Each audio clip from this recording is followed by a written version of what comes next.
In a recent interview, boxing legend Floyd Mayweather has fired back at rumors that he is broke, threatening to sue anyone who dares to spread such negativity about his financial status.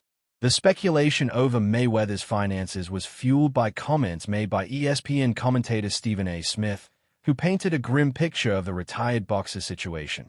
Smith suggested that Mayweather's extravagant lifestyle, filled with luxury cars, watches, jets, and mansions, may be costing him more than he can afford now that is no longer earning massive paydays from professional fights. However, Mayweather was quick to refute these claims, warning, "If you say I'm broke, you better watch out." The undefeated champion vowed to take legal action against anyone trying to tarnish his name with such allegations. Mayweather's strong reaction is understandable, given his long-standing reputation as one of the wealthiest athletes in the world. Over the course of his illustrious career, he is estimated to have earned well over $700 million from just 2 fights against Manny Pacquiao and Conor McGregor. The 45-year-old has never shied away from flaunting his wealth, often posting images of his impressive car collection, designer jewelry, and lavish properties on social media. This larger-than-life persona has become an integral part of Mayweather's brand, and he seems determined to protect it at all costs. Mayweather's response also highlights a troubling double standard that often plagues successful black athletes and entrepreneurs.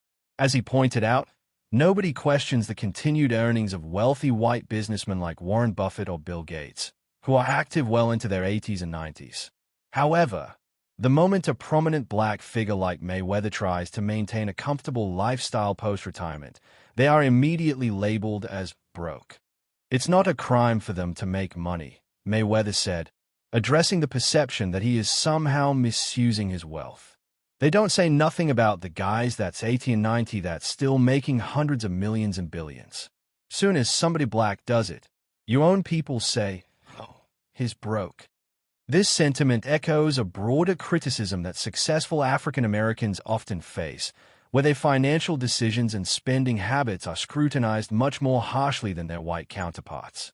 Despite Mayweather's adamant denials, the allegations of financial troubles have not entirely gone away. In fact, the situation at his own gym in Los Angeles has only added fuel to the fire. Employees at the facility recently staged a protest, claiming they had not been paid for months and accusing Mayweather's company of exploiting them. These protests, coupled with Mayweather's continued lavish spending, have led some, like his former protege Gervonta Davis, to suggest that the boxer may actually be in a serious financial bind, potentially even stuck in Dubai due to mounting debts.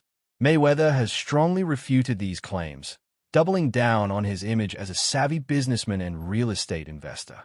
Just days after the employee protests, he made headlines by reportedly purchasing over 60 buildings in Upper Manhattan for a staggering $42 million, a move that was meant to showcase his continued financial dominance. However, the contrast between Mayweather's public persona and the behind-the-scenes turmoil paints a more complicated picture. While he continues to boast about his real estate ventures and ability to make money when he sleeps, the reports of unpaid wages and mounting debt suggest that the financial foundation of his post-boxing life may be starting to crack.